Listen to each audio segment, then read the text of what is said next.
From the management side today, we have their MD, Mr. Sandeep Kumar sir, and CFO, Mr. Sen Gupta sir. Joining us today is also Mr. Sandeep Agrawal, Head Investor Relations, Tata Steel Group. So without taking much time, I'll hand over the call to Sandeep sir for the opening remarks. Thank you, and over to you, Sandeep sir. Yeah, thank you, Sahil. Thank you everybody for joining in. Well, the quarter one performance of Tata Metallics has been a stupendous one, considering that Q1 was a COVID quarter and the second wave of COVID was at its peak. So we had an impact on demand everywhere, whether it was the pig iron business or the ductile iron pipe business. However, there was a silver lining, and that was a powerful one, which is in the form of strong pig iron prices. And I think that helped us in lifting the profitability significantly. Of course, there was another one, which is the record sales volumes of pig iron, which was primarily led by exports, in the sense that usually our exports of pig iron is limited to 4-5%, but this quarter we could move it to 25%. So primarily these two reasons for the jump in profitability. One is the prices, and actually there has been an increase in raw material prices as well, but I think we will see the impact of that coming in from next quarter, rather from quarter two onwards. As far as quarter one is concerned, the spreads of pig iron have been the highest ever. The sales volume have been the highest ever. So both these factors, it's primarily the PI business that's showing the profitability. As far as the ductile iron pipe business is concerned, quarter one is traditionally a weaker quarter because the fund flow, the projects get approved, the fund flow starts happening. So it takes a bit of time because the government approvals happen, and especially after a very, very strong quarter four, typically the quarter one is a weaker one. So that's one factor for a slight, I would say, muted performance of ductile iron pipe. The second reason, of course, is COVID, especially the restrictions imposed in the state of West Bengal by the government of restricting the workforce to 50%, which meant we could not operate all our lines. So we were operating at, let's say, about 60 to 70% of the capacity, and that resulted in lower production. But as far as our demand is concerned, or the books are concerned, that's very, very healthy. And if the workforce restrictions had not been there, we would have done much better in the ductile iron pipe segment as well. The one factor where it continues to be low, and it may continue in quarter two as well, is the price of ductile iron pipe. Because we had a good order load last year, which we, towards the end of last year when we booked a very good order load, while it gave us comfort, stability and continuity of supply of sales, what it didn't help us was that we're not able to take advantage of the change in prices that we have seen over the last few months in the ductile iron pipe business. So the DI pipe business has seen an increase in prices of almost 25 to 30% compared to, say, last year. And the results of that will start getting reflected in the latter part of this year. Quarter one, we continue on the old prices. Even quarter two, there will be maybe a marginal increase or maybe similar. And maybe quarter three, there could be some improvement. And quarter four onwards, we'll start seeing some jump there. So all in all, despite the muted performance of DI pipes, which is primarily because of, as I said, workforce restrictions, otherwise the DI pipe business has also done extremely well, considering it's a weak quarter. We've had a fantastic performance in quarter one in terms of profitability, in terms of sales volumes, and most importantly, costs. I think we have been able to control our costs pretty well, and the operating figures that we normally don't discuss in these investors and media calls are very, very good, and they give us the confidence that going forward we will be able to sustain these. So that's in summary the performance. In the numbers, I presume you already have it, but if I could just kind of summarize them, the sales of pig iron were about close to 90,000 tons compared to, let's say, 80,000 tons in the previous quarter. The ductile iron pipe sales were about 50,000 tons, which was a drop compared to 75,000 tons in quarter 4. And I've explained you the reasons why. Profit before tax was 135 crores compared to 124 crores in the previous quarter, and which is a 9% jump. And PAT, profit after tax, is a 26% growth at 95 crores versus 75 crores in the previous quarter. EBITDA margins have been at 26% compared to 22% in the previous quarter. Actually, the best way to compare is year on year, but because the quarter 1 of last year was a washout due to COVID, we are not comparing, we're not making that comparison. We are doing a sequential quarter comparison. But DI pipe business is a seasonal business, so it's not a fair comparison, but still you will find that the numbers are quite good and helped by the market. Also, due to our cost controls and operational improvements, overall the performance has been, I would call it excellent, and I hope we can carry this forward into the rest of the year. I'm through with the summary. Shubhro, you want to add anything? No, sir. We have covered all. You can go to the question and answer session. Okay. So then we are through with a brief on the overall performance, and we will be open to comments and critiques and question answers. Thank you very much. We will now begin the question and answer session. Anyone who wishes to ask a question may please press star and 1 on their touchtone telephone. If you wish to remove yourself from the question queue, you may press star and 2. Participants are requested to use handsets while asking a question. Ladies and gentlemen, we will wait for a moment while the question queue assembles.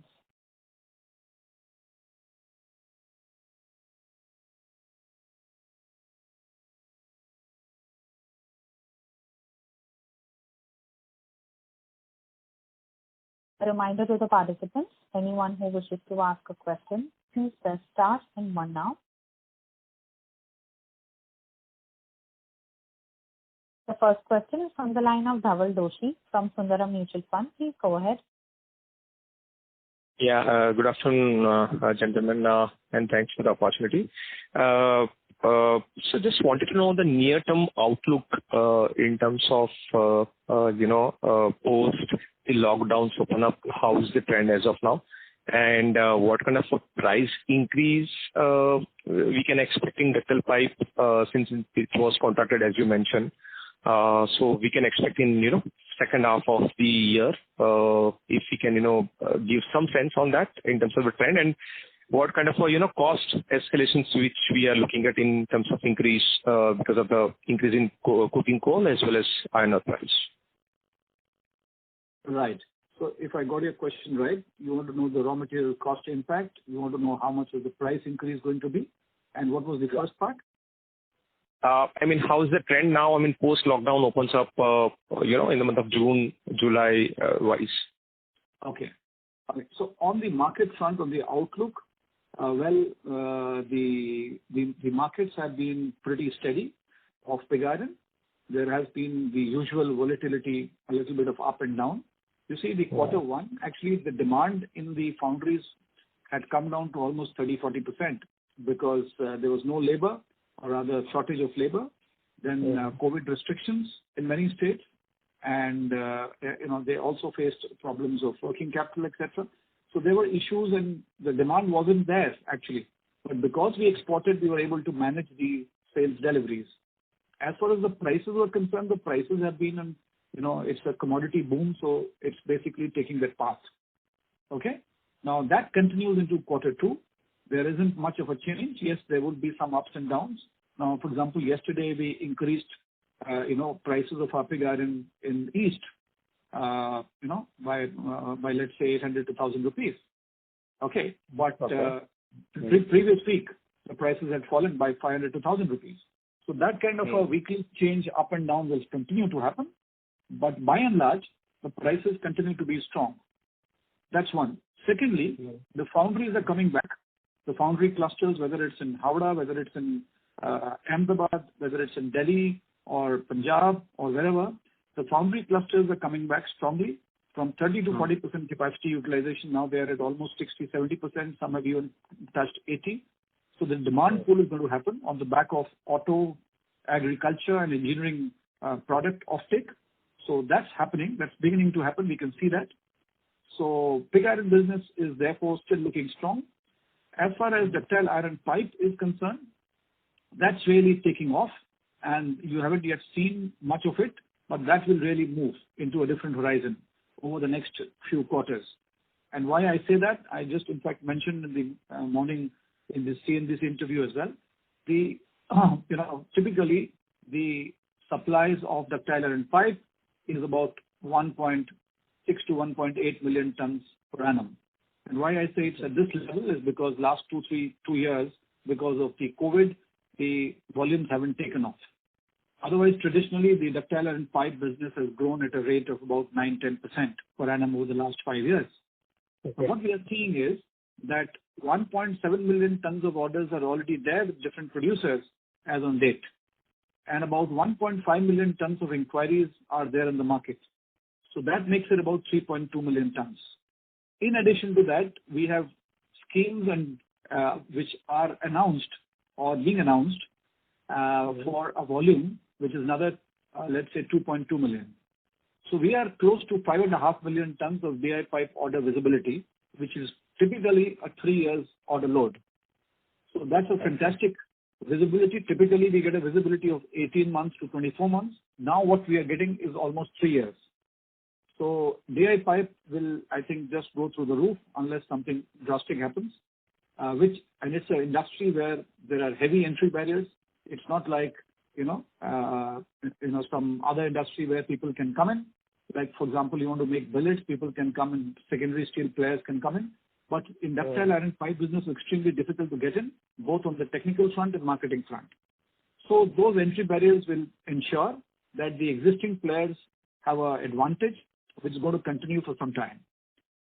And I think this demand-supply gap is really going to move the prices up. We've already seen the price movement up by almost 25-30% compared to, let's say, Q3 of last year. And so if the prices were, let's say, close to 50,000 rupees per ton of DI pipe on an average, then now we are already seeing upwards of 60, more like 63, 64,000. So that price movement has already happened, but this is for new orders, which will get executed, let's say, over the next few quarters. So the price reflection in our net realizations and in our earnings would not be visible to you maybe until a quarter or two. Okay? So that's the difference. So that's where, as far as cost is concerned, I was mentioning about the spreads. The PI spreads, the pig iron spreads have been at an all-time high of upwards of 18,000 rupees per ton. They usually have been in the range of 5,000 to 6,000 per ton if you look at the average of last 5 years. Last quarter, it was at about 15,000 rupees. So it's kind of, 3 times the normal level. Now, this is a level which is not sustainable and therefore will come down. Now, whether it will come down to 14, 15, 13, 12 is something for us to see. For Tata Metallics, I think the cost control and the benefits of cost have been going up, especially over the last 2 years. I think, I don't know whether I mentioned to you, we shaved off almost about 80 to 90 crores, close to 100 crores of costs last year through improvements in our fuel rates and PCI and operational controls. Now, end of this year, the financial year, FY21, we commissioned our 4th power plant, and that's a 15 megawatt power plant, and we also expanded our coke ovens. Right. Both these are going to give us major advantage in our costs. So I think despite the spreads coming down, or let's say despite the raw material prices going up, we should not be impacted to the same level as maybe some others, because we are improving greatly on cost and cost front, and that is something which is sustainable. So that's the overall picture. I don't know whether I fully answered that question. Covered. Yeah, covered. Thanks, sir. Thanks. Right.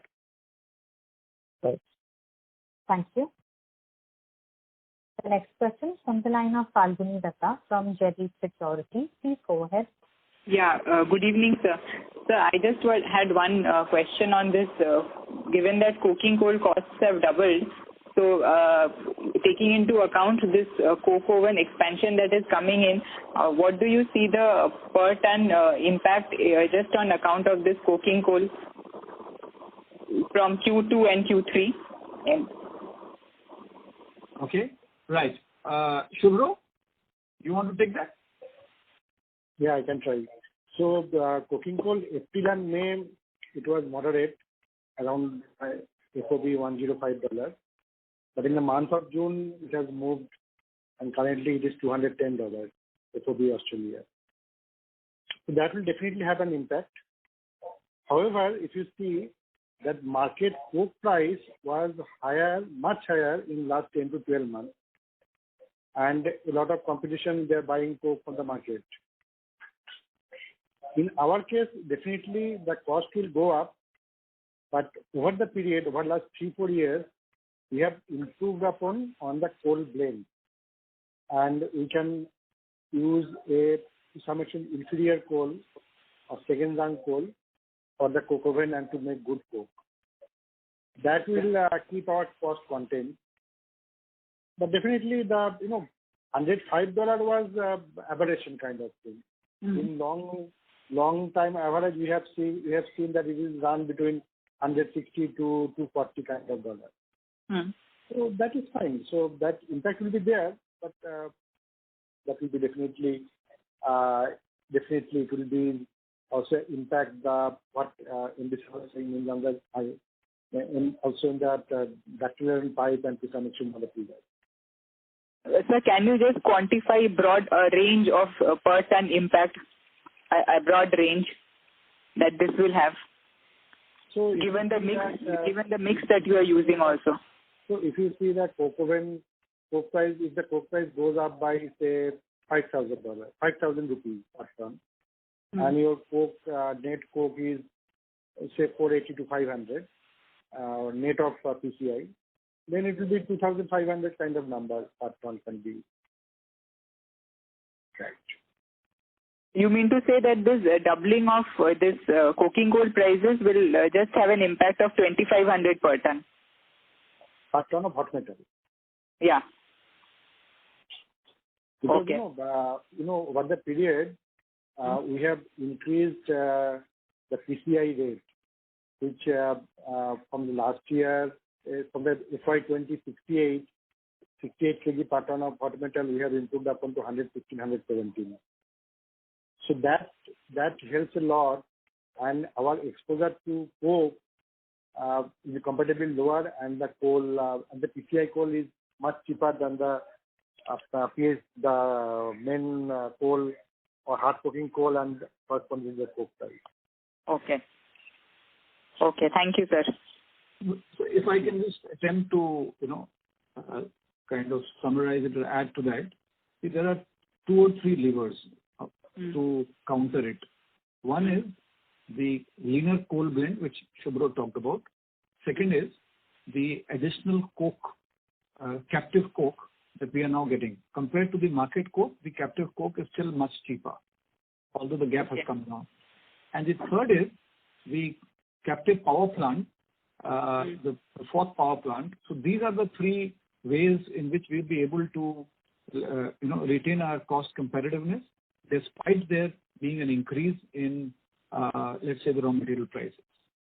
Okay. And therefore, the spread for us may not be as bad as maybe for somebody else. But there definitely the spreads will get compressed to some extent. The question is whether it comes down from 18,000 to 16 or 15 or 14. That's what we'll have to see. But still, compared to what you see on an average 5,000 to 6,000 rupees over the last few years, it's still at a very, very healthy level. Okay, and so this 18,000 coming to 14 will also broadly, I'm saying, will also include the increase in iron ore prices. I mean, you would have taken that in. I mean, if you could just quantify how much would that impact the margins, the iron ore cost increase? No. So this spread, we take it from between coke and pig iron. We don't include iron ore. So iron ore has been increasing. Iron ore has already increased. If you look at it in Q1 this year, there has been a major jump. But as of last week, the iron ore prices in Odisha, they fell in the latest auction. So we'll have to see how much of it actually happened. So they fell, let's say, almost by about 2,000 rupees in one of the indices. The other one, of course, fell by more like 500,000 rupees. So it's still a little bit unclear as to how much will be the impact of iron ore, because it went up in quarter one already, and it seems to be coming down a little bit in quarter two in the first 10 days that we have seen. So we'll have to see how much it goes. But coal is very... You mean to see from between Q2 and compared to Q1, we won't have an increase in iron ore if we compare Q2 with Q1? Correct. Okay. That's exactly what I'm saying. That Q2 may actually be lower in iron ore. But as of now, this is early days. It's just 10 days in July. So we're not coming to any conclusion, but just mentioning to you that we need to keep that into account. Iron ore had already moved. It reached to a record level internationally also at about $223. Yeah. So it's come down from there, so maybe more like 210 or something, both internationally and domestically. Okay. Right. Thank you, sir. That's all from my side. Thanks.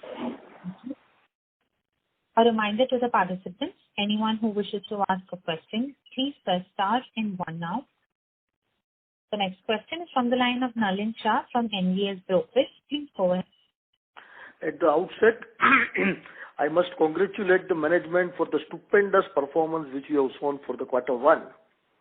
I have two questions.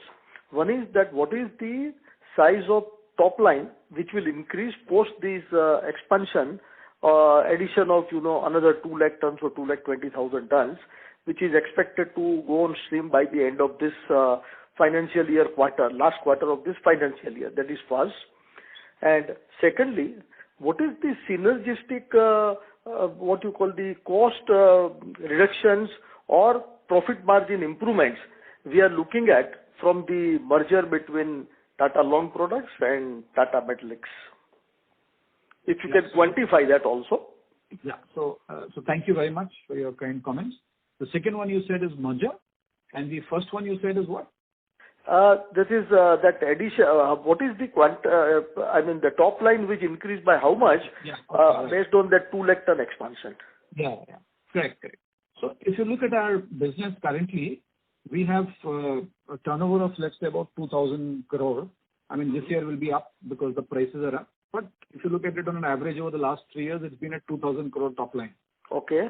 Now, if we assume that as the normal, and we don't consider the increase that has happened, let's say, in the last 6 months to 9 months, then going by that same logic, if, the 2,000 crore will become 3,000 crore. Okay. Why? Okay. Because the pig iron business and the ductile iron pipe business are almost equally split in terms of the top line. So 1,000 crore, 1,000 crore.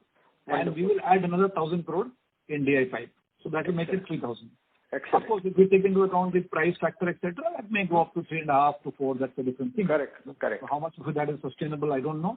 But DI pipe, of course, the prices to me look very, very strong, and they may actually be more sustainable than the pig iron price. Excellent. And as far as merger is concerned, I think we will let you know closer to the date as to how much is the quantification, etc. But generally speaking, the merger benefits are more on the upstream side, more on the cost front, and things like the blast furnace, sinter plant, coke plant, pellet plant, iron ore mine of Tata Steel Long Products. All of that is going to be beneficial to Tata Metaliks. Particularly, I said the iron ore mine and the coke plant, because we are still short of coke by about 20%. Correct. So we can take it from them at cost. We can pick up iron ore at cost. So that's going to be straight a benefit for us, number one. And number two is that, generally sharing of resources, stores, spares, raw material. I think all of that will all hit the bottom line in some way or the other. Then, of course, there are the typical normal synergies of shared services, corporate services, functions like HR, accounts, finance, all of that. You can rationalize all that. So there would be synergies on all these. Correct. As far as downstream is concerned, we have different downstream, businesses. So I wouldn't really think there would be a great amount of synergy there, but there would be some amount of, sales, networks and etc., where there could be some synergies. But most of the synergies are upstream. Most of the synergies are in shared services, raw material front, And we haven't really quantified that at the moment in terms of trying to and explain that to you. But we have some internal figures, but we will share that with you once we are closer to the merger date, actual merger. Yeah. Are you expecting, merger timelines? Because I'm aware that because of this, the COVID-19, the hearing, etc., are getting delayed. But any, this thing you have internally in mind that based on whatever, the progress has happened, that by, let's say, by September, by November, December, when you expect this to be over? See, the merger process has got delayed because of the regulatory approvals, that we applied in November. We were expecting the first stage to be cleared within a month or two. That's taken time. I think that's something which has already taken over 6 months. So I would think from that logic, we are delayed by almost 6 months. Okay. But how much more we are trying to do it faster? But, it all depends on the regulatory approvals. So my sense is that it may take maybe another 6 to 9 months. Okay. All depending on how the regulatory approvals come through. If they come through faster, because of COVID, things got delayed. Yeah, right. But as we go forward, maybe things might happen faster. Okay. But a lot of it is dependent on the regulatory approvals, and that takes its own time. Yeah. So it's a little tough to really give you an exact date, but possibly 6 to 9 months. Possibly. Fine. So, in short, we can say that before the end of the financial year, it will happen definitely. Will is a difficult term to quantify, but let's hope so.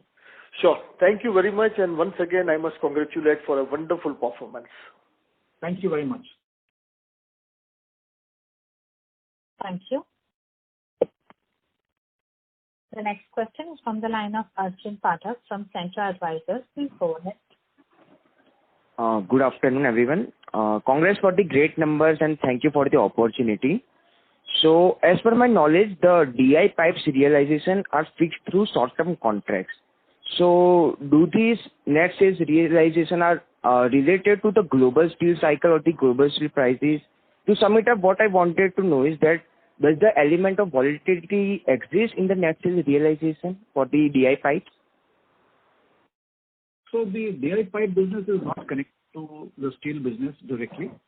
Indirectly, everything is connected, but not directly. The pig iron business is more aligned to that, to the commodities, prices. What happens is that, look, realistically speaking, it's the demand and supply which determines the prices. Right. And there is, of course, the cost push, which is the raw materials. What is happening is, in the steel sector is that there is a demand pull and there is a cost push, and which is what has led to this, boom. In the case of ductile iron pipe, the demand last year, because of COVID and because it is dependent on the government funding for water infrastructure, and the funding got diverted towards COVID relief, the fund slowed down, and therefore the deliveries and the real demand, on paper you had demand, but the real demand wasn't there, and that's why last year the performance of the DI pipe players wasn't all that great. In fact, it shrunk compared to the previous year. But with the government coming out with its schemes on Jal Jeevan Mission and its ambition to really transform the water sector with the amalgamation of different water ministries, what is happening is that we are finding a great push on the water sector, and that's reflected in the inquiries, in the orders, and in the new schemes that are coming up. And that's exactly what I was explaining a little while back. And this demand does not seem to have enough supplies. And therefore, my sense is that the prices will simply zoom up. So while you have seen that zooming up of prices on steel and other commodities, you haven't seen that in ductile iron pipe, which in any case happens with a lag, because all of this impacts each other. But this one is not going to be impacted merely by the commodities boom, but by a fundamental, demand-supply mismatch, which is going to continue for the next several years. So that's where I think the DI pipe business appears to be very, very attractive, and the players, the existing players, seem to have, an entrenched competitive advantage because of the high entry barriers that you find for anybody else to come. It's not easy to come and set up a DI pipe plant In fact, the existing players also have suffered, many of them, because it's a difficult business to be in. So I think that's what the outlook. To me, the outlook for the DI pipe business is extremely strong. Right. Got it. Thank you. And another thing I wanted to confirm, the spreads which you provided earlier of around 18,000, those are the EBITDA numbers, right? EBITDA per ton? No. The spreads are simply the pig iron price minus the coke price. Okay. So can you provide the EBITDA for the DI pipes? Yeah. So we had what we do is, if you look at our EBITDA numbers that we give it out in the press release, etc., there it is a transfer price. So the DI pipe business is an independent business unit. It buys hot metal from the pig iron business, and therefore the EBITDA numbers there can be somewhat misleading. So what we also started giving you is the EBITDA numbers for DI pipe from the raw material stage. And if you look at that, the EBITDA margins typically have always been about 20% for DI pipe, and this quarter has been, in fact, about 30%. If I look at it from raw material to that. But if I look at it from a transfer pricing perspective, then the EBITDA is only 5 to 6%. Okay, got it. And just last question, can you tell us about the integration levels, like the iron ore you procure from Tata Steel, right? But what would be the prices? Would it be similar to the market prices or at a concessional price?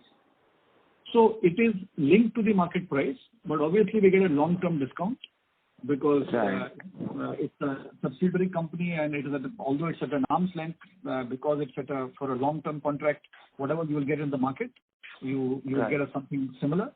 So we do get it at a slight advantage to the market. The more important point is, more than the price, it's the quality of material that you get from Tata Steel mines. Makes a lot of impact. So that's far more consistent, and we know what we are going to get it. Otherwise, you buy from different players, every time you might get a different quality. So that makes a major difference.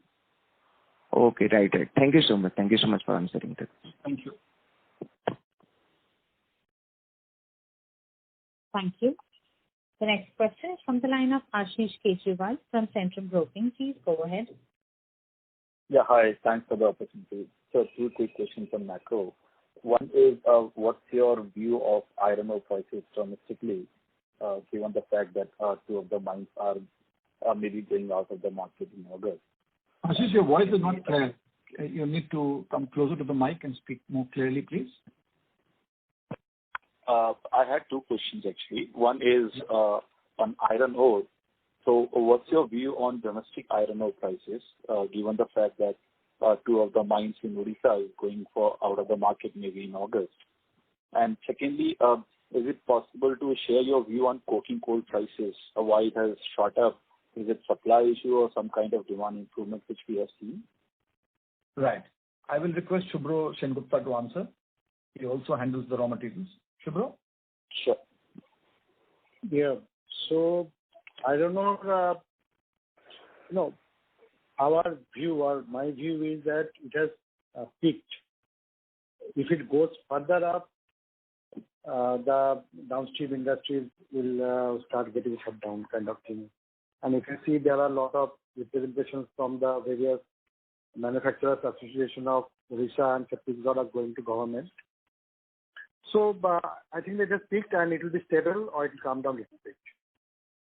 On coking coal, I think that we used to be happy to have that $100 kind of number. But again, the long-term numbers was 160 to 240, with an average of 200.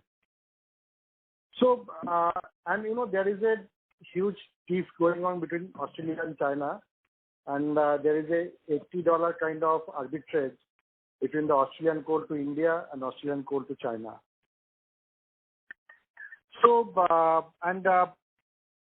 if the differences between Australia and China is sorted out, definitely the price may go up rather than come down. But I think $200 is a fair price based on the long-term average. And if it remains at that level, we'll be continue to be happy. That's okay, sir. But my question was that what has changed in last 2 months which led to that sharp increase? Because the tension between China and Australia still continues, and world ex-China production has not increased.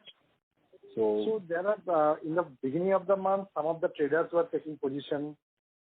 As the steel prices are very high in India, a lot of closed units have started opening. And also from the supplier side, there are some restrictions in the quantity. And people, those who have got that opportunity and got the cash, they wanted to buy more to keep it on stock. So both on the demand side, it has gone up, and there was some restriction in the supply side. Both together, it has come to that level. But the increase was very sharp. In 1 month, it has become double. But I think that number will be sustained at least for 3-4 months. Okay. So our view is that coking coal price will sustain at this level for some time. Yeah. And the iron ore price, it was picked up and may come down slowly. It should not increase further.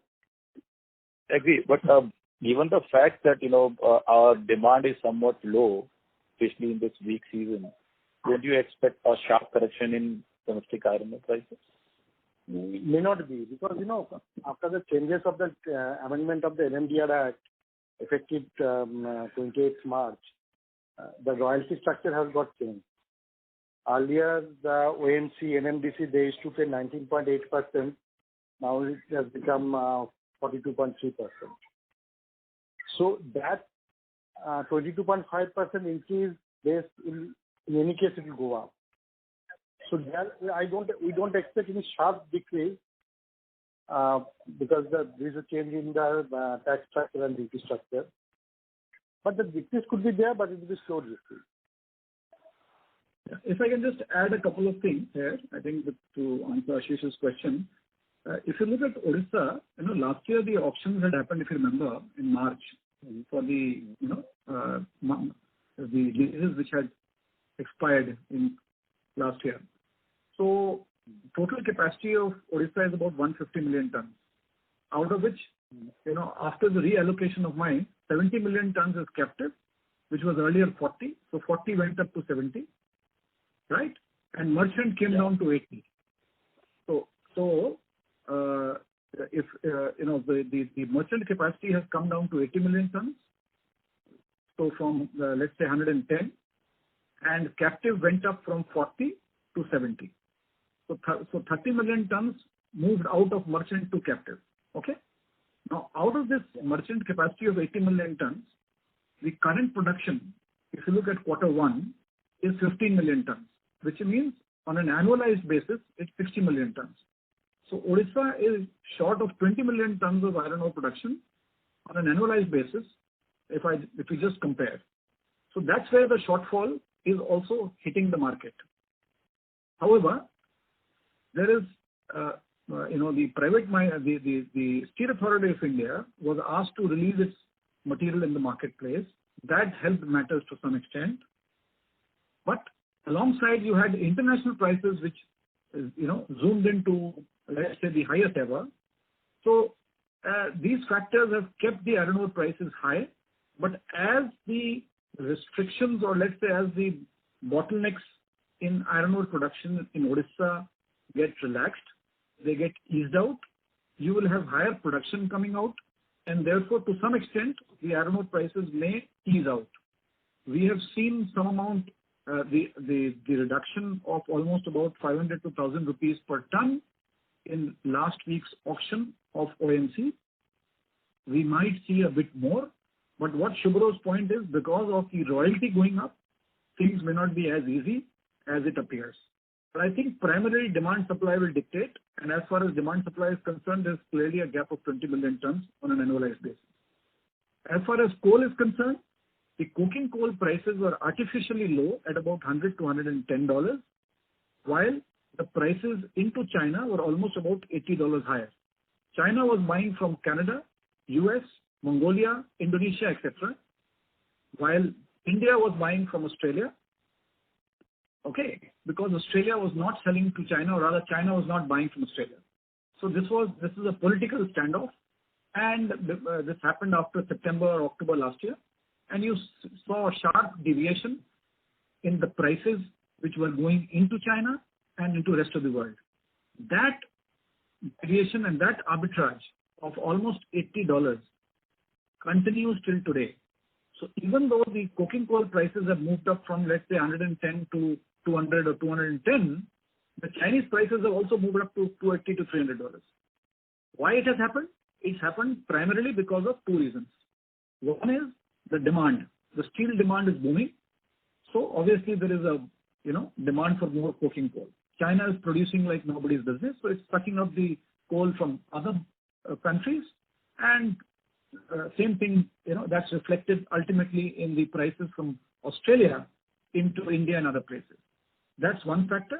Second is there have been some issues, production constraints in Australia of coking coal, and what Shubham mentioned about some traders taking positions, etc. But I think primarily these are the two reasons.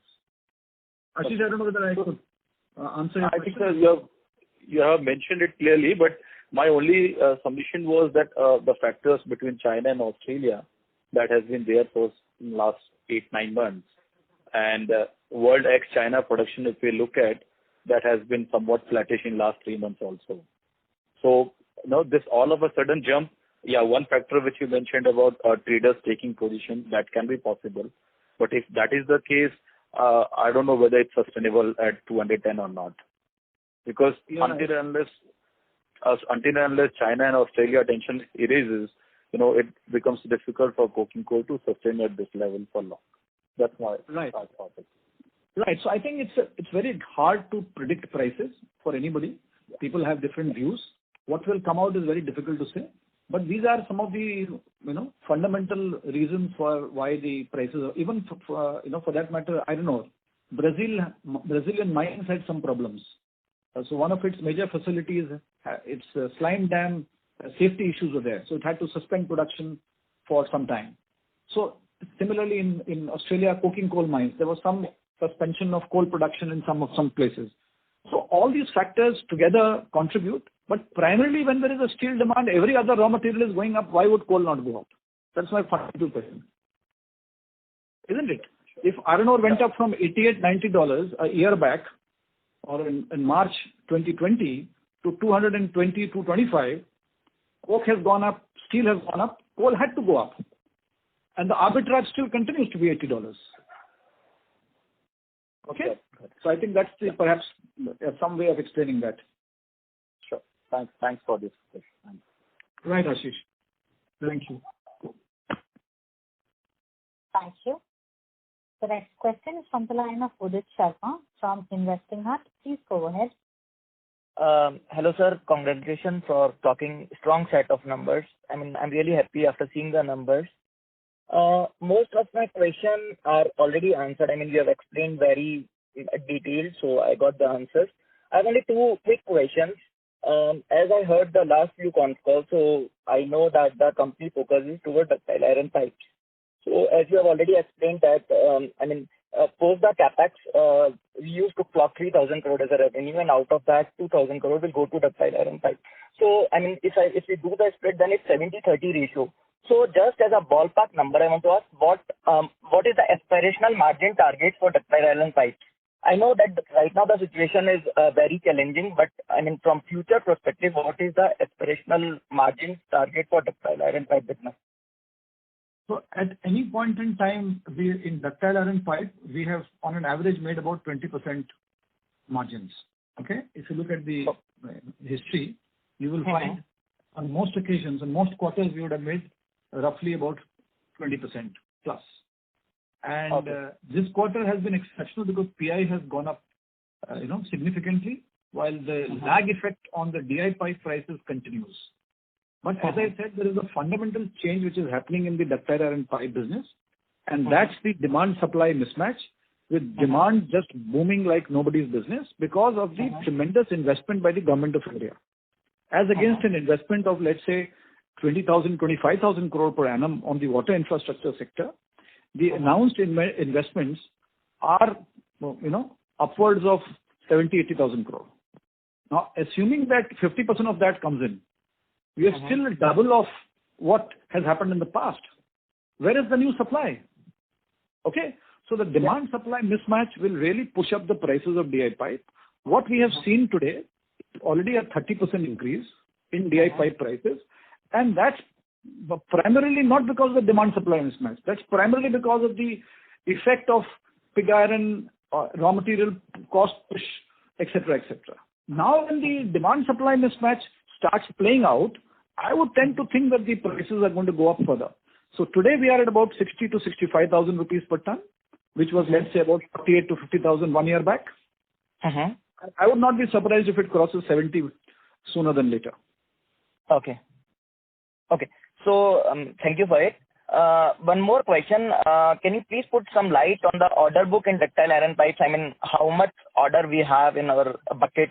I mean, is there any improvement from last quarter, or like it is the same what we have in the last quarter? Actually, there has been a deterioration in the order book, and that's purposely done. We had about 16 to 18 months of order books as of the last quarter. What we have done is we have tried to slow down because these are all at old prices. Last year, when the situation on ductile iron pipe business was bad, we accumulated orders. And now we find that the prices are moving up, so it makes sense not to rush, because we will start seeing stronger prices in the coming quarters, and therefore we are going slow in terms of order books. Today our order books are more like 14 months plus. Okay. So when we talk about new contracts, so like we have slowed down because the old contract price was low. Now when we take the new contract, we'll go on with the higher prices, right? So that will in turn increase the margins in ductile iron pipes. Absolutely. But you will see the reflection of this more in the second half and towards the end of the year, because the older contracts still need to be executed, and we would like to honor all our contracts. We don't want to, like some of the players have started kind of cancelling orders. We are not doing that. Yeah. So pandemic is a kind of, special kind of situation. So once things will stabilize, we can take a ballpark number as 20% in margins, and might be it will go up, right? That is what I am considering while calculating the numbers for future. Yes, absolutely. I think 20% plus is a very reasonable number to take. In fact, I would think it will go up. Sure. Thank you so much, sir. Yeah, right. Once again, congratulations for a good number. Thank you very much. All the best. Thank you. Bye. Yeah. Thank you. The next question is from the line of Saket Kapoor from Kapoor Company. Please go ahead. Yeah. Namaskar, sir, and thank you for a very comprehensive discussion on various parts of the story. Sir, firstly, if we come to this DI pipe pricing, as being informed, it is now currently ruling in the 63,000 band. Sir, definitely it is all funded by the end buyer is the government. So in this case, how is the finances of government going to play out? Have they factored in this escalation of 30% going forward, or how is this math going to work going forward, since it is going to put pressure on the government finances? Yeah. Thank you. First of all, thank you for your kind words. I think you are very right. It's a very intelligent question, and I don't have an answer to that. Yes, you are right. The government may not necessarily have considered or factored this. Nobody considers, the prices to jump by, 30-40% in a year's time. So we've already seen a jump of 30% compared to last year. But this year, as new projects, schemes are being made and announced, I would imagine that they would start building it, these things. And I would also think that, some of these projects will get slowed down. So what they've announced, let's say, for the next 5 years may actually get executed over the next 7 years. Because from where do you supply? You must appreciate that India is one of the most cost competitive DI pipe players, even better than China, because we see that in the export market. Okay? And US and Europe are just not competitive. And there are no other major players around the world. So we supply to as much as South America and Africa and everywhere, to Singapore, to Hong Kong, to every part of the world. Okay? So the point is that you don't have enough DI pipes in the world to come into India. China could have been the only place from where it could have come, but their costs are also gone up, and they have various restrictions. In any case, there is an anti-dumping duty on Chinese. So I don't think their supply is going to come from anywhere. I don't think the government will have too many options. but to budget in for the increased prices. And these prices are also a reflection of the higher raw material input costs, which all of us are facing. But we'll have to see how it goes. So there are no easy answers to your question. Right. Sir, you told about this 1.7 million ton is the overall capacity in the country. So in the pecking order, sir, can you confirm, give an idea of which companies having what installed capacity or a nameplate capacity out of 1.7 million? The active players? Yeah, sure. That's not a problem. So between Electro Steel, Srikalahasti and Jindal, they control almost about, let's say 50% of the capacity. On almost equal. Electro Steel is a little bit more between Electro Steel and Srikalahasti. If you want the exact numbers, Jindal has a nameplate capacity of, I think, 5 lakh tons. Between Electro Steel and Srikalahasti, they have maybe closer to 5.5, 6 lakhs. And the total capacity, installed capacity in the country would be more like 2.4 million, but production is more like 1.7, 1.8.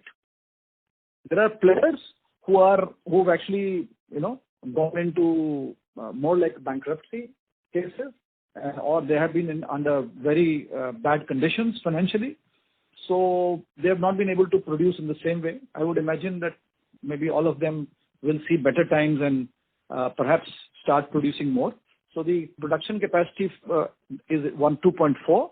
Actual production, if you see, is not more than 1.7 or 1.8. This might go up.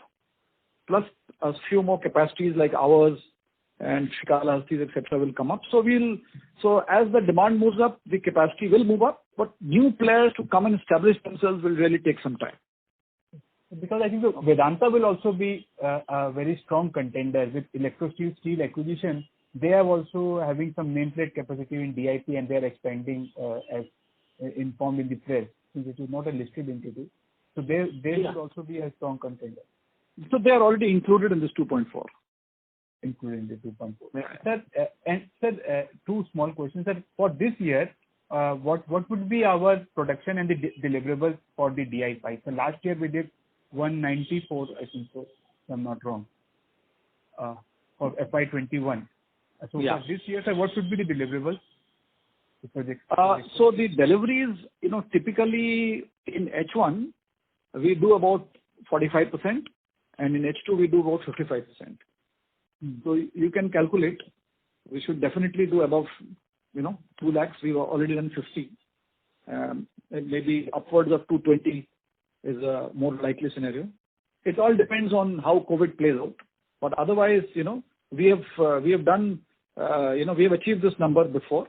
Capacity hasn't gone up.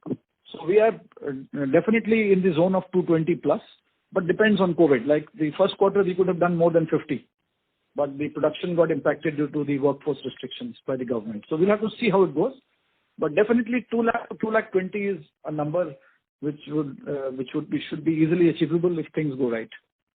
Sir, in the raw material basket mix, sir, for preparation of DI pipe, what should be the constituent in percentage terms? Sir, suppose you are a player who have iron ore and the coke back-to-back arrangement.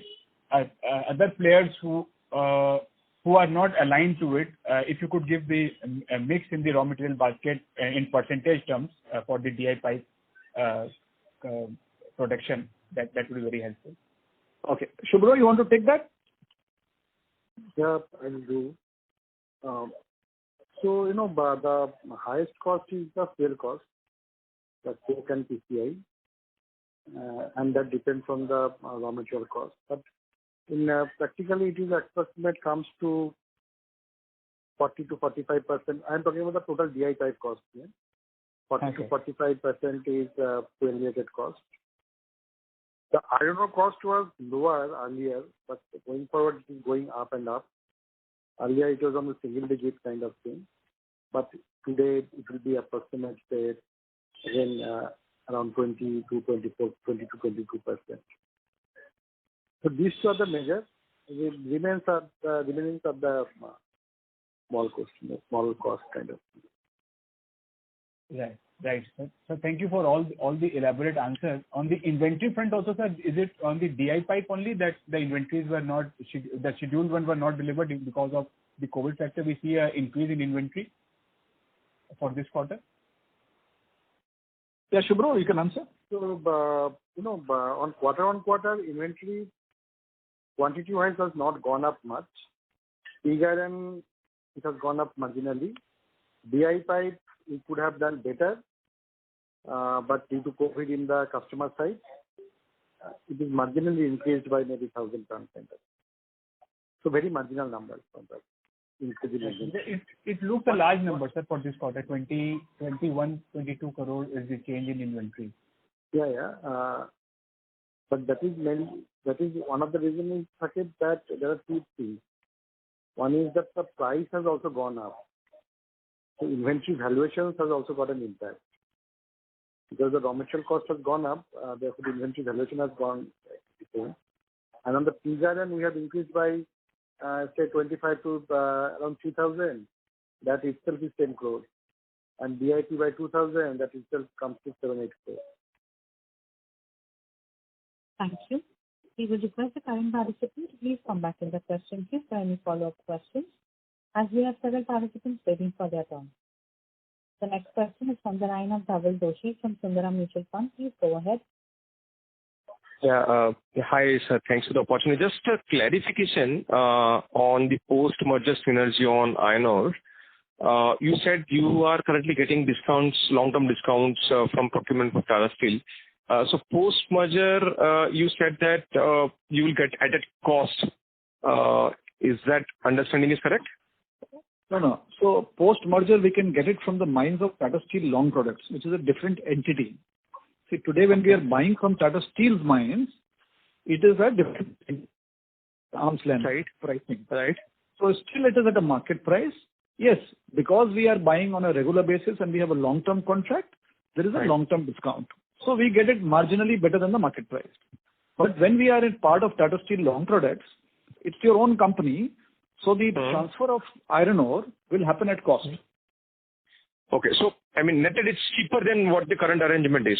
Am I understanding? Yeah, got it. Obviously, when the iron ore prices, let's say tripled in Odisha over the last 1 year, our cost has also gone up 3 times. Maybe over 3 times you'll get some discount. Correct. But but your cost hasn't gone up 3 times, no? So if you get it from at cost, you get that big advantage. Of course, you can't get everything from that mine, but I'm just saying that Tata Steel Long Product has an iron ore mine. We can explore buying, rather, seeing the iron ore for our own usage from that same mine. Now, to what extent, it depends on quality, our requirement, etc. So we'll see all that, but generally speaking, that's another source which can be used. Okay. And the entire, requirement will be from Tata Long Mines only, right? I mean, or you have to depend on the external source as well. Yeah, I think we'll have to continue to depend on.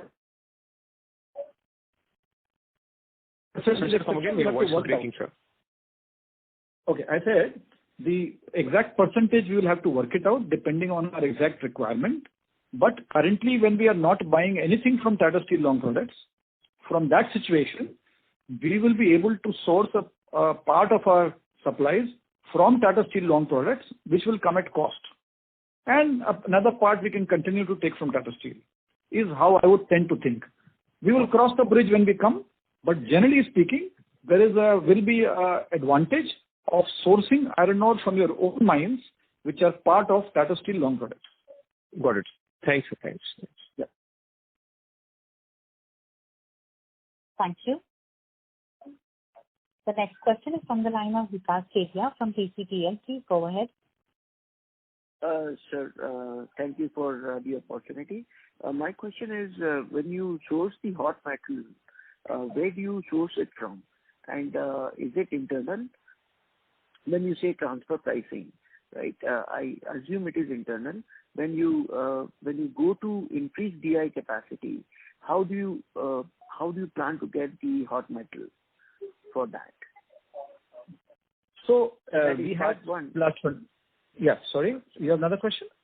Yeah, I had a follow-up as well. So on the pricing front, if you are sourcing it internally, and right now the spreads are lower, as you mentioned, because of the transfer pricing. So when you start using it, how does the capacity go up to 3? How does the top line go to 3,000 crores in that case? So the hot metal is produced in the blast furnace. We have 2 blast furnaces. One blast furnace is dedicated to the ductile iron pipe business, and the second one is for making pig iron for sales.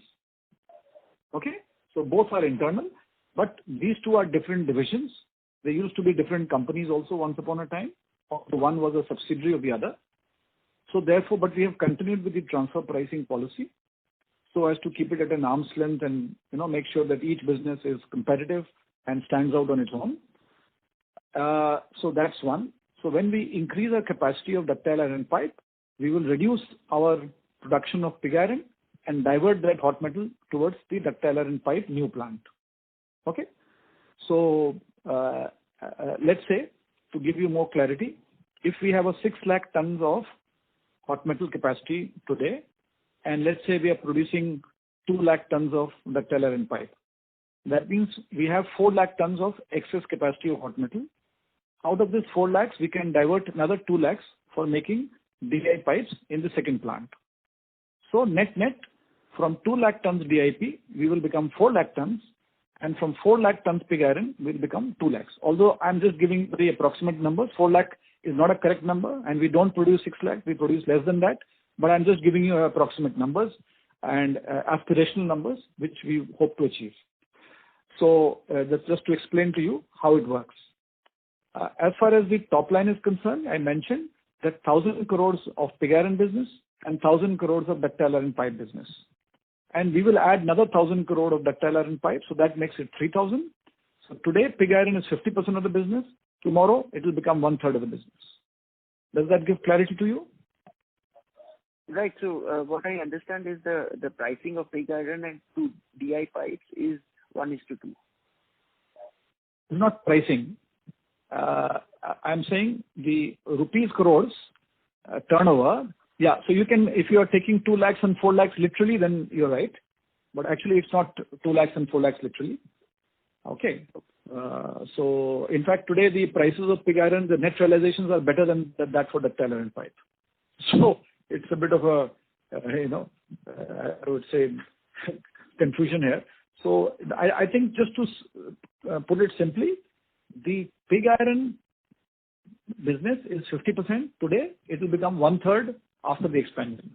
Expansion first phase is likely to be completed by end of this financial year. Second phase will be completed by FY23, second half of FY23. So by then we will have 1/3 of the total business as pig iron. Sure, makes sense. Thank you. Okay, right. Thank you. The next question is from the line of Rajesh Majumdar from B&K Securities. Please go ahead. Good evening, sir. Congratulations and thanks for taking the call. So I think my question is on the lines of the last question. In a way, I was actually wondering that on the merged entity of TSML with TML, what are we looking at in terms of the product profile, in terms of sponge iron, pig iron, DI pipes, and finished steel? While you have given us some outlook on the DI pipes, what is going to be, and pig iron also, what is going to be the overall combined entity, say 2 or 3 years out, in terms of volumes and captive integration of iron ore and coke with respect to the same? Right. Sandeep Agarwal, are you there on the line?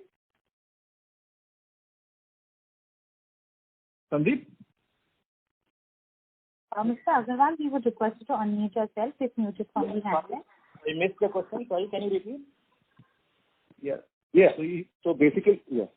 I was looking at combined entity of TSML and TSLP and TML with respect to the overall product profile, say 2 years out, in terms of pig iron, sponge iron, DI pipes, and finished steel. While we have some view of the DI pipe versus pig iron now, what would be the combined entity's overall size in terms of each of these things, with the captive integration on iron ore and coke thereof of the same? So as of now, in terms of the, obviously,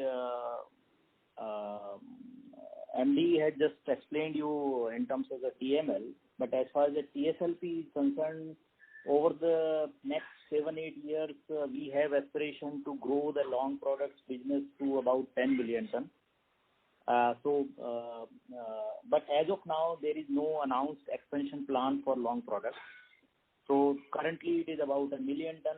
We look at adding to the EAFs, inorganic expansion, organic expansion over the next 8-9 years. Probably it will grow to about 6 to 7 million ton from compared to today about being about 1 million ton or so. So, but that will depend on that when the inorganic opportunities come, how they justify, we will need to see. As far as EAF is concerned, that would be more of the scrap-based feeded facility. So that will not be really linked to the iron ore mines being there or not. That's right. And as far as if whatever would be through the BOF route, there also one can look at it that current mine obviously supports at about 1 million ton, and maybe some increase can happen. But if we need to look at more integration, we will need to see that there are two ways. One way is that obviously the new greenfield mines are getting auctioned and we look at it. Or other way is that currently the way the Tata Metaliks or Tata Sponge gets iron ore from Tata Steel on arm's length basis for long-term discount, that can be extended to. And on the coke? Coal, Tata Steel itself has about 25-30% integration. So the coal will continue to be on market, and the more important point is that as far as thermal coal, obviously India has thermal coal, but coking coal India doesn't have. So Indian steel players need to rely on the market for coking coal. So basically the overseas, Australia or maybe more of Pacific areas. And the 1 million ton that TSLP is now producing, how much of that is sponge iron and how much of that is steel? So 1 million ton which I talked about, DRI is a separate thing, and I talked about the 1 million ton of the long steel. Okay, and how much is DRI production? 1 million ton produces about 0.7 million ton. Okay. And so 1 plus 0.7, this entire iron ore requirement is currently captive, is available captive. What is the 1 plus? I'm saying for the sponge iron as well as the steel, the iron ore requirement is captive. So probably this is turning TSLP call, but just to give you an idea that TSLP used to be Tata Sponge, which used to run only the sponge business, which has the facility in Joda. So that continues to buy iron ore from Tata Steel on arm's length basis, similar the way the TML does. Then sponge iron, Tata Sponge bought UML and we renamed the combined entity into TSLP. So TSLP currently has captive iron ore for the steel business. The DRI business continues to run on the Joda DRI business continues to run on the iron ore taken from the Tata Steel. Got it, sir. And sir, if you look at that makes more sense. Right. So, and coming back to TML, if you look at the current EBITDA composition, a bulk of it is coming from pig iron.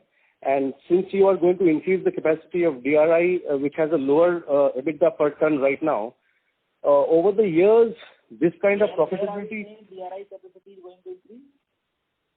Sorry, DI pipe capacity, DI pipe. I'm saying that we are increasing the DI pipe capacity and cutting down the pig iron sales over the next couple of years. And right now, the pig iron profitability is much higher than the DI pipe profitability. So will it be such that after all these changes we make, the overall profitability of the company will remain the same? I'm talking about TML now. Back to. So, the pig iron business is more of a commodity business. And today, because of the booming commodity prices, we are able to take advantage of that. And that's why you see the profitability of pig iron to be extremely high. Under normal circumstances, the EBITDA margins of pig iron business are much lower. assuming that assuming that it continues, we must differentiate and not look at a transfer price, but look at the DI pipe margins from raw material stage. And as I was telling you, that if you compare the EBITDA margins of DI pipe business and look at it from raw material stage, then you will find that even this quarter, the DI pipe EBITDA margin is more than 30%. So it is not that the DI pipe margin is lower than pig iron. What we should do is look at pig iron from raw material, what is the EBITDA margin, and compare that for DI pipe from iron ore to or raw material to the finished goods for DI pipe business. So the margins of DI pipe traditionally have shown come out with the number of 20% plus consistently, while pig iron has fluctuated. Even if we assume that pig iron continues to do well, the DI pipe will only go up from here, and it's already at a very, very high level. So there is, and it's a much more stable business. It's a business where the entry barriers are high. It's a business where we are seeing a tremendous growth opportunity. So therefore, there is all the more reasons for branching out into, or rather expanding your DI pipe portfolio. May I add one more point on that? If we see the historically data, the DI pipe margin will always be at least 8%, 7 to 8% percentage point higher than the PI margin, and that to a value-added product. So today the numbers are aberration because of the high pig iron, and as MD was explained, the transfer price. So the DI pipe profit is inclusive the PI profit. If we just do eliminate the transfer price profit, then the DI profit is also in the much more than the PI. And in normal circumstances, it is 7 to 8 percentage point higher than the PI business. Thank you. We would request the current participant to please come back in the question queue for any follow-up questions, as we have several participants waiting for their turn. The next question is from the line of Shubham Agarwal from Equitas. Please go ahead. Thank you for the opportunity. Sir, firstly on the DI business, I wanted to understand, given that you said that demand will be very strong over the next few years, what is the total industry capacity addition that is expected to come up in FY 22 and 23, if you have that number? I don't have it readily with me, but it's not that a large capacity is coming up. I think in FY 22, Tata Metallics capacity should increase by about 1 lakh to 1,20,000 tons. Other than that, there would be some minor increases here and there. I think Srikalahasti, and there is Welspun, which is about 2-3 years' time. So I don't think that will come in FY 22. Who else? Srikalahasti was expanding. Shubhru, do you remember who else? It is mainly TML and Srikalahasti, which are the prominent players. Reshmi has increasing the capacity, but their capacity utilization is very low. So it is mainly you have to consider the TML and Srikalahasti by 1.2 plus 1 in FY 22. And the new players, it will take time, say Welspun and all, at least 2.5 years. Fair enough. So there will be a significant mismatch in demand and supply, it seems. Only we have noticed that that Sathavahana Ispat, that plant which is closed for last maybe 3-4 years, now the date has been bought by JC Power, and they may get started maybe 3 months to 6 months down the line. So that has got a limited capacity of 2 lakh tons. 2 lakh tons. Okay. Understood. And apart from this, any other inorganic acquisition of existing plant that we may look at, given you said a lot of the plants are not working currently? So I meant Sathavahana only. It's not working. And then there are a couple of other plants which are at suboptimal capacity, and they've had problems of finances and profitability and running these plants is not an easy job. As I have mentioned it repeatedly in the past also, the DI pipe business is a difficult business to do. Okay. And that's why you find very few players actually, doing well. Even Tata Metallics, when it started with the loss and continued with the loss for a few years. So, other than Sathavahana, which is, of course, the capacity I have already included in the 2.4 million tons. So that's not beyond that. That's already included. The only two players what Subhro just mentioned who will expand their capacity is Tata Metallics and Sathavahana this year. And we may see some more capacity additions like Kudremukh Iron Ore wants to expand, but that's a government company and they will also take at least 2-3 years. So nothing very significant going to come in FY22 and FY23 is my sense. There are players who may go in for some brownfield, a little bit of expansion, and we'll have to see how it comes. As of now, we don't find too many capacities announced. There is Welspun, there is Kudremukh Iron, there is Sathavahana, there is Tata Metallics, and there could be a little bit here and there. Right. And secondly, on the order book, so we currently have 14 months worth of order book, and you said that the realization is lower and that's why we are not taking in further orders. So I just wanted to understand what would be our blended realization for this 14-month order book currently. So as I said last year, the prices were at, let's say, about 48 to 50,000 rupees. Right. So most of our orders are booked, which what we are executing are of last year. Okay.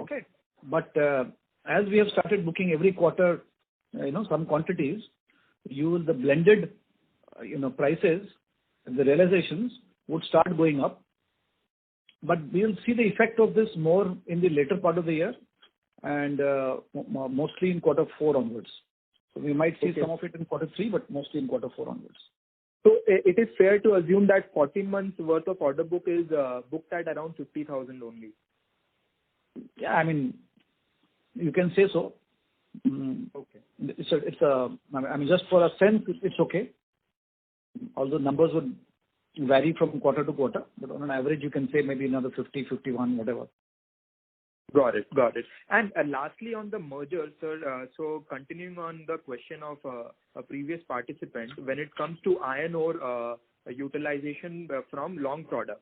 So, as I assume that the total capacity of Vijay 2 mines is only 2.5 million, which is completely utilized by Tata Steel long product. So, do we have any surplus capacity of iron ore left in that mine, or the capacity can be increased there?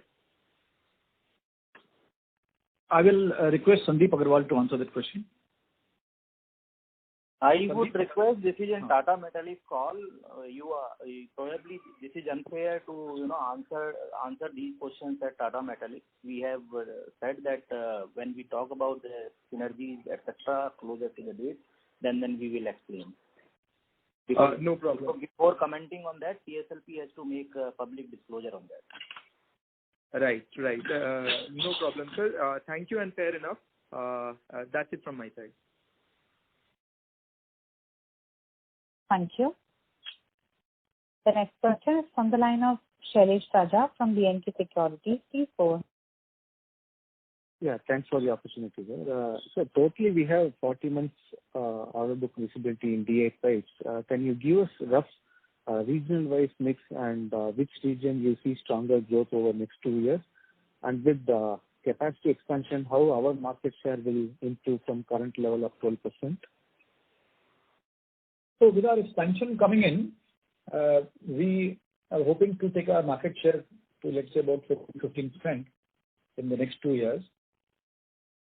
For us, the states which are showing strong signs of growth and projects are Odisha, UP, MP, Andhra Pradesh, Maharashtra, Jharkhand, and to some extent West Bengal. Of course, there are other states as well, Gujarat, Rajasthan, Kerala, Tamil Nadu also. But lesser than the earlier ones that I gave you. Okay. Yeah. Also in the pig iron business, currently in 2Q, what is the realization you are getting in the domestic and overseas market for the foundry grade? In pig iron, what is our volume mix between foundry and steel grade pig iron? So we sell roughly about, anywhere between 25 to 30,000 tons of pig iron, out of which, let's say 50-60% at least is foundry grade, maybe even more. The realizations of foundry grade, or the prices of foundry grade pig iron today vary between, let's say, 41,000 to 45,000, depending on the market to market. Okay. So what is the realization difference, sir, in domestic and overseas market? So overseas, the foundry grade, the prices are marginally lower, but the volumes are not there. What we have sold to China is mostly the steel grade, where the volumes are higher, and even though the steel grade prices are lower than foundry grade, it still makes sense because it still made sense to us because the demand was simply not there in quarter one of pig iron.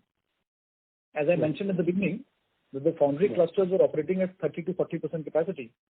So either you had an option to produce foundry grade and keep stocks because you couldn't sell in the domestic market because it wasn't there, or you produce steel grade and export. Since the steel grade market was doing well, we were able to export, and that's how we could achieve record sales. Great. Thanks, sir. Yeah. Thank you. A reminder to the participants, anyone who wishes to ask a question may press star and one now.